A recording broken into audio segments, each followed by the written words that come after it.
response. So there are two general ways we can get response. So if it's not JSON, it might be content. So let's try to log content and see if it's responding with some content which is not JSON. Let's do that. Let's refresh this. Again, we'll still get the error, but let's take a look at our error now. Our error now is when we are returning response.json, which means this line had no error and we have logged it as well. So let's see what is the content that we got in response. Let's scroll above. You can see here, this is the response content.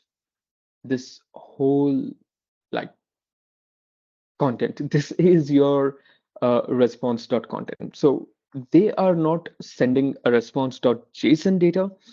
Instead, they are sending a response.content. And this is your whole content. You can see this content, but we cannot read and understand it, right? We cannot read and understand this content. What is the format in?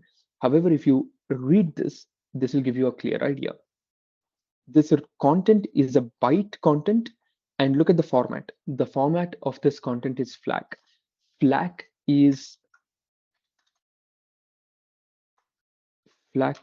format is an audio format. It's a file format for audio files that is available.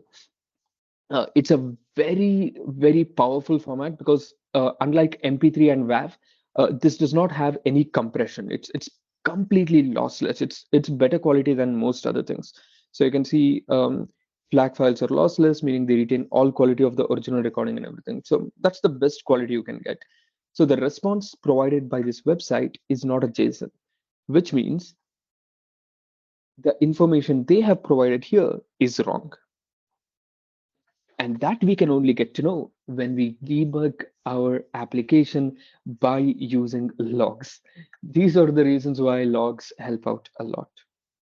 Now, since we have this response, I'm going to do one simple thing. I'm going to copy this whole response and I'm going to play it in a web page so that you can hear this response and we can be sure that this is a proper audio. Once we realize that, we will take this content and send it back to the user, that is, send it back to the browser so that the user, whoever it is, can get this audio in their browser. So I'm copying this entire audio content and I'm going to go to base64.guru. This is a good website to work around with base64 content and audio content. So I'm just going to share this link if you want. This website helps you to convert audio to base64 and base64 to audio. For those who are not aware of this, just for reference, remember your JSON content, your text content, all of these are text related. That means we can read them. However, your audio files and your video files, all of these are not something we can read, are not something we can read as a file. So these are binary files. They are not text files. And this is where I spoke about the difference. Whenever you use a file with open of some file with W, if you're writing something, if you're writing text content, use W. If you're writing an audio file, use WB because this is binary content. If you just use W, it's going to try to write it as a text content and you will not be able to play that audio later on because it stored it in a wrong way. So these are some things that we just need to remember for reference. All right, so I hope that makes sense. Now let's try to play this audio and see if we are able to do that. So I'm just pasting this base64 content, whatever we received. And I'm just going to click on decode base64 to audio. If it's able to decode it, we will be able to play it here. It says cannot decode the base64 value. Try the base64 decoder, which is able to decode various standards. So this is most probably not a standard format. It's probably something else. So let's go to base64 decoder here. Let's paste it here. And Let's see if it can decode it. Oh, I'm so sorry. This is okay. It's probably not able to detect it. Let's see if we try it in repair and see if it works. Let's just try it out.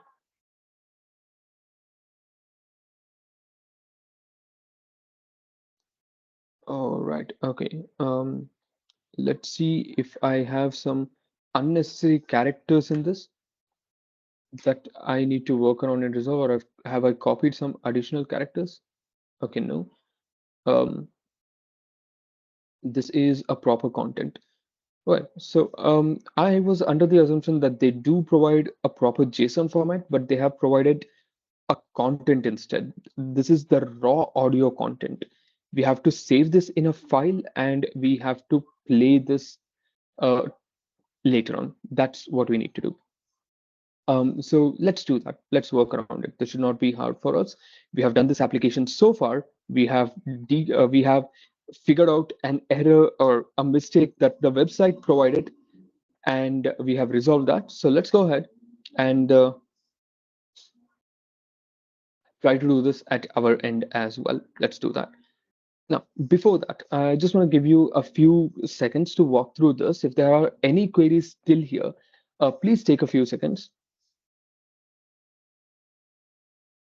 And I will answer any queries that you might have. Any queries that you have till here, I'll just scroll up so you can see this is the content we have. This is the content that we will work on. So if there are any queries still here, please feel free to ask, um, and I will answer the same.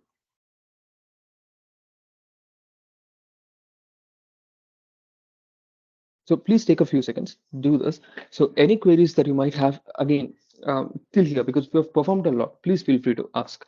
I will answer the same, and we can continue ahead from here.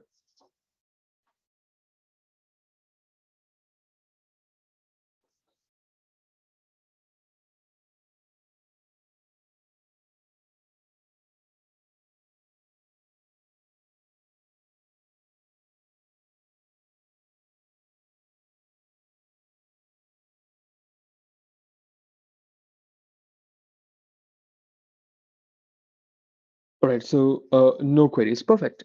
In that case, let's go ahead and perform this. Let's go ahead and try this out. Now, let's send this binary content back. Remember, we are receiving binary content. It is response.content, not response.json. So I'm going to return response.content.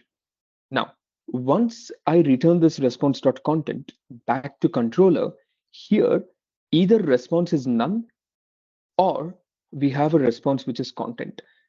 Whenever you want to send a response content, there's one thing that we need to know about Python. So we have, remember, in requests, we have Flask response. Flask has an inbuilt class called response in order to send different kinds of content. And whenever you want to send different kinds of content, we use this response object for reference. So in response, there are two important things we're going to do. What is the response and what is the MIME type of response? Remember, MIME type means what is the format? Is it audio? Is it video? What is it? So the MIME type we're going to use, I believe, is, again, this you'll get to know over time. So for now, please don't worry about it. Yeah, octet stream. We don't know exact MIME type. So for MIME type for black audio file, so you can just search for it. FLAC audio file has this particular MIME tag. It's supposed to be audio slash x hyphen FLAC. This is what it is.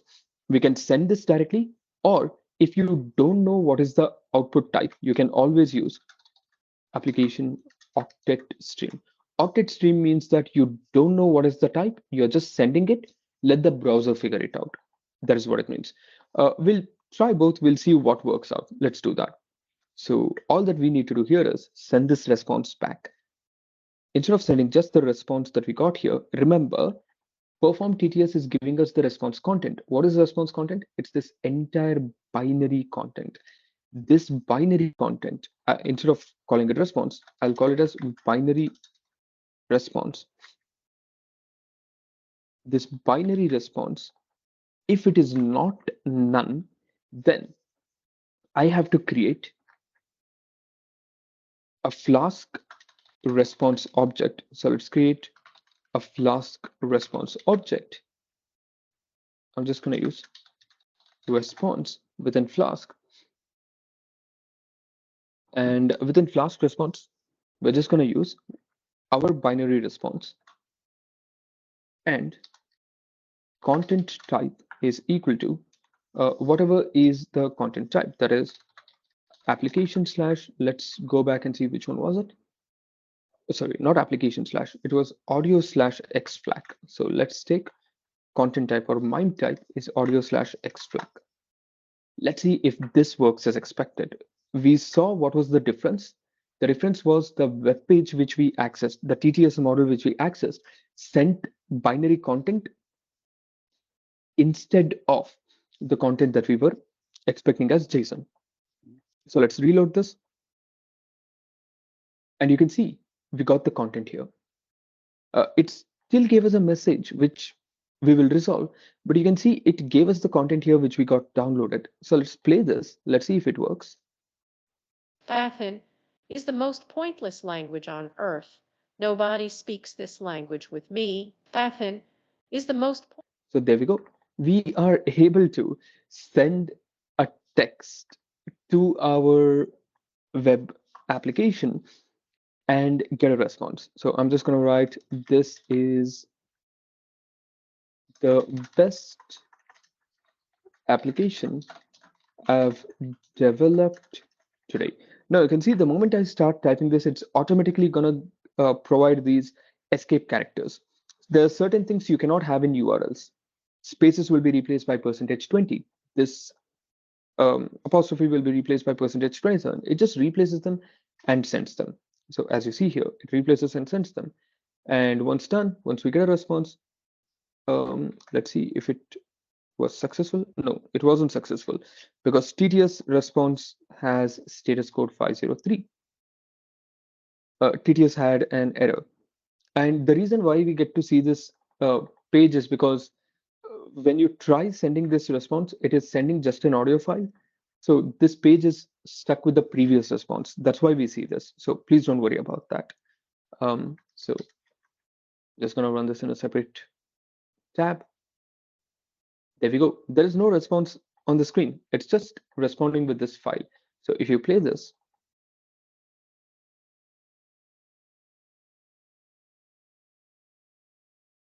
all right, somehow, let's just redo this. Probably This is the best application I've developed today. This is the best application I've developed today. And there we go. We've just performed a simple application to perform text to speech, where we send text and we get a response with in speech. And just to be clear, here's what we've done.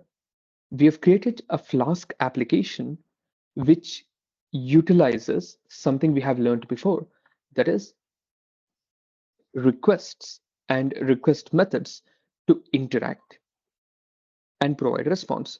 We use JSON data to respond appropriately. We created logging across multiple files. We created an application that connects multiple files or multiple modules together. We made sure that we have our secret keys separated so that they are not a part of the rest of the code. We got our service layer, application layer separated. There's no database layer yet. That's something we are yet to create. But we have our service layer and our application layer separated. In our service layer, we are still able to make sure that we log exceptions and resolve them and connect through all of these. So this is what we have. Now remember, we don't have to log this audio content each time. It's going to be a very large log in that case. So we can ignore this. This we did only for our understanding initially. So this debug, let's delete it. Let's keep it as it is. You can delete the previous log so that you can have a log that's fresh off the block and you can try your program out. So if you just run this application at your end. Whatever text you provide, it goes over to the web page, provides your response, and you will have complete log over it saying text to speech API called with input.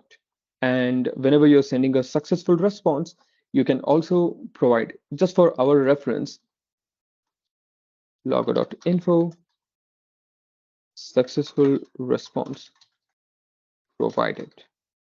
So if it's a successful response, we get this information. If it's an error, we get this information. So regardless, every function tells us what is going on. And this is going to help us out a lot when we run these applications. This is how it works. Now that we have completed this, I'm going to get back to this point. Um, is this something that you're able to follow through easily? Um, if not, are there any queries that you would like to put across? So please let me know if so.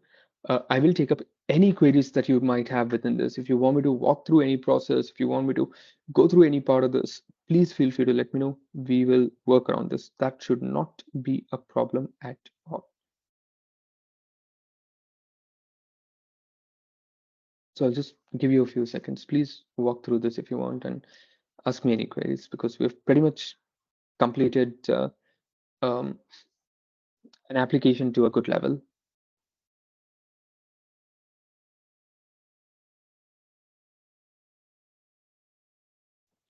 All right.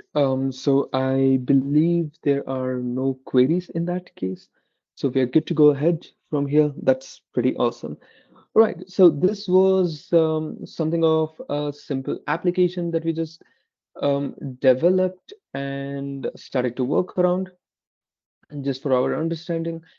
And there are a lot of other things that we are yet to work on, a lot of other things that you are yet to do. We haven't started to look at database connections. We haven't started to look at object-oriented programming or so on. And that's the next thing we're going to do. So yeah, let's go ahead and get started. Now, first thing, I will not be able to connect to a database unless I have object-oriented programming knowledge. I mean to say, I will be able to connect, but I won't do that. Here's the reason why. Object-oriented programming, particularly when we talk about it, helps us create states. States as in, think about this. Each class can have objects. We have a class called list that we have looked into. Again, since some of us are new to object-oriented programming, as we discussed before, I'm going to walk through this from scratch for a little while so that we have a fair amount of understanding on it, which will help us utilize it to connect our database and so on. That's the main purpose of it. That's what we're going to do. Now, let's assume we have a class and some objects of it. Let's say we have a class called list and some object called li1 or one object called li2 and so on. Now, here's the advantage that I want to talk about. Once I have an object, this object will have all the information of this list that we need. For example, this particular object will be connected to the database already.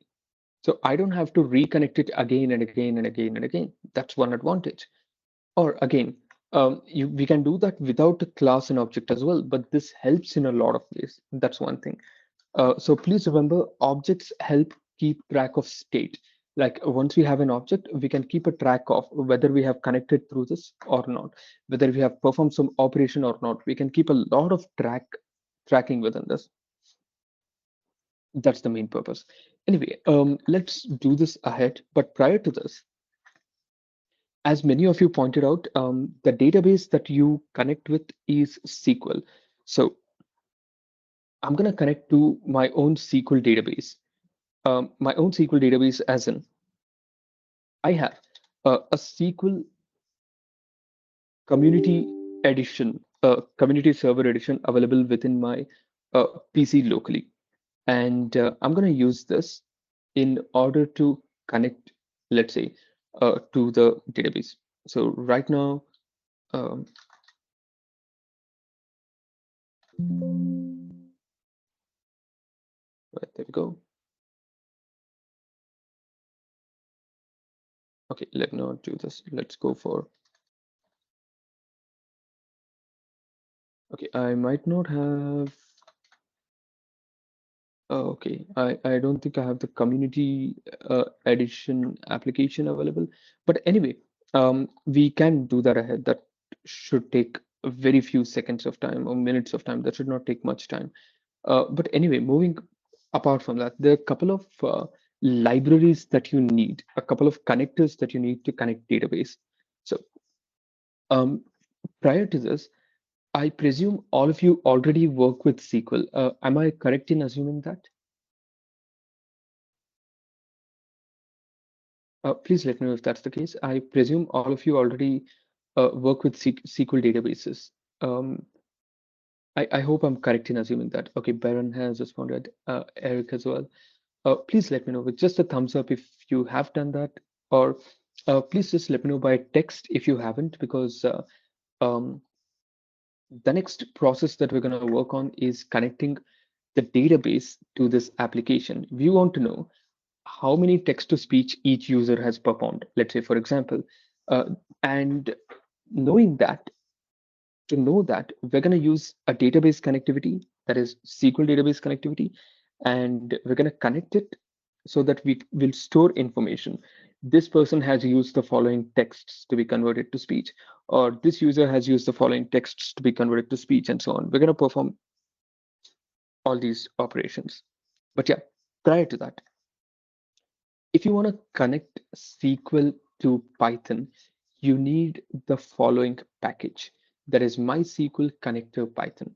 This is a package that is available. You can install this. That is pip install MySQL Connector Python. I have already installed this, so I already have this package, but you can go ahead and install this particular package.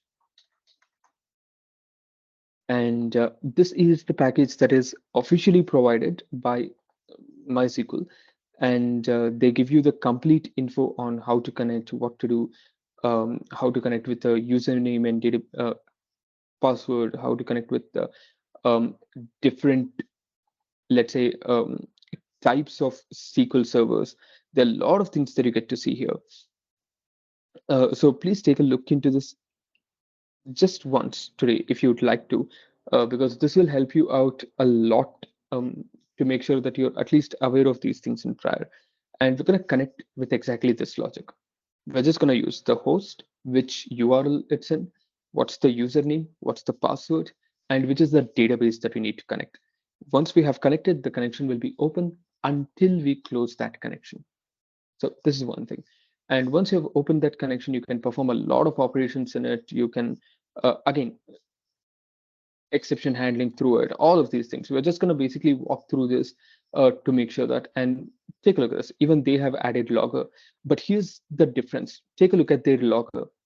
They need to add multiple things to logger to make sure that they set all of these up. So this becomes a little extra to begin with. Hence, logro just makes it easier for reference. So there are a lot of these things which you can take a look at. That is how to perform SQL connection. So if you want to take a look at this particularly, I'll just send this link over for Python connector for SQL. This is one thing you can take a look at. All right. So moving ahead, this is the next thing that we'll do. But yeah, prior to that, let me just share the code that we have done because we have almost reached the end of the time as well. Before we discuss on a couple of other things, which will be introductory concepts because we won't be able to do any code within 4 or 5 minutes. I'll just share the code so far, so that you can have access to the whole thing. Again, I'm just going to delete the previous content and just replace it entirely for our reference. And as before, even after today's session, just for our reference, I will be adding a few assignment questions. So you might have seen different questions each for each day's session, like the things that I'm adding up that are purely based on what we have learned that day. That you can take up. So 10 questions per day is what I'm going to add up, just some basic and intermediate level questions that you should be able to solve based on what you have learned on that day. That's the purpose of it. So this is one thing I'll add up. And another thing, as usual, prior to ending our session, I would again share the same link. And the reason why I share this on a daily basis is purely because one day you might really um, enjoy the pacing. Another day you might feel like, hey, it went too fast, or these were the struggles I faced, or whatever it is. So, um, an everyday response, I know it's an additional task, but just a small response within this would help out a lot for me to know if I'm reaching you in the way that is expected, or if there is something different that you would like me to do within these sessions. Because ultimately, these sessions are done for you, and I'm just here to make sure that I perform it in the best way possible to help you out. All right. So anyway, moving along with that, today, as a part of the assignment, instead of 10 questions, I'm only going to give you one question. Just one question, one simple question. In Hugging Face, you have image generation as well. You have a lot of machine learning models available in Hugging Face, which are all completely free, entirely free for you to use. Of course, under condition, because you cannot use them for a very long time, right? So in Hugging Face, there are certain image generation models. So I'll just walk through, okay, not me. Let me just walk through the models. And I'm sure I should be able to find it here.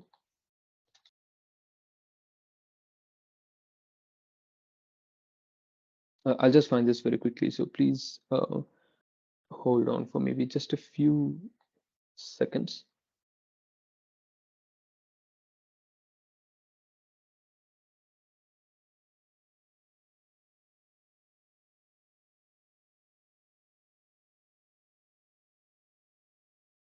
Right, there we go. So you can use this particular model to create a prompt. You can type something like um, picture of people learning Python programming language. Oh, I am so sorry. Apparently I need to take an image for it to caption it. So this is a captioning thing. There's also a captioning thing. I'm just trying to see if I can find generative AI application that is available directly, which can do text to image.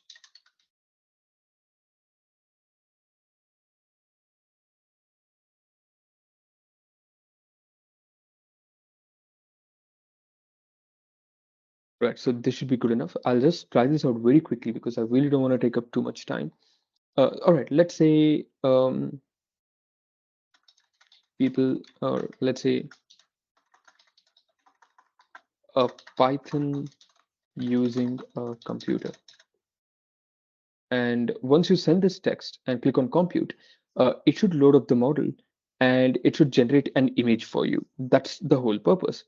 What I need you to do is use this particular model, deploy this using your same inference API key.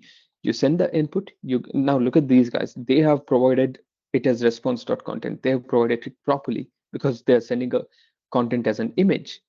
So you're going to get an image back. And what I need you to do is, instead of us having user download that output audio file, this time it should provide an image file, and that image should be either visible in the browser or downloadable. So it says a Python using a computer. I don't see a computer, but it's just generated a Python for reference. So you can just send a text, you will get a response as an image, and I want you to try this out. So your small assignment for today in day 3 is not going to be a big one. Um, Day 3 is just going to be use the above um, sorry, text to image model, and basically, yeah, generate an image for a text sent via a browser. That's basically all we need you to do. So with this, we'll end our session here. I'll give you some hints. Use pillow slash pil package. That'll help you out. Just a hint. So with this, we'll end our session here. So I hope it's been fun, interesting, and worthy for everyone. We have a lot more to work on tomorrow, so we'll catch up tomorrow the usual time ahead. So yeah, as a request, please um, fill the Google Forms, and thanks everyone. Thank you. Have a good day. Thanks. Thank you. Thank you.